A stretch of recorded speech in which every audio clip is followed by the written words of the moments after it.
Hey viewers, welcome back to our channel. Today, we're delving into a captivating term that is a bird.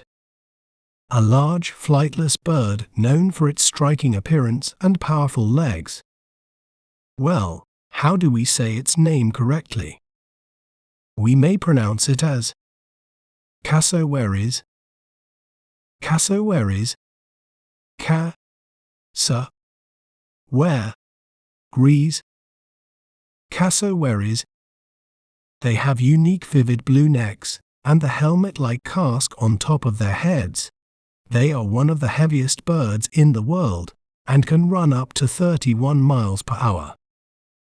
Isn't it fascinating how breaking down a word can make it clearer? If you enjoyed learning about cassowaries, be sure to subscribe to our channel for more educational content. Thanks for watching. Remember, knowledge is power. See you next time.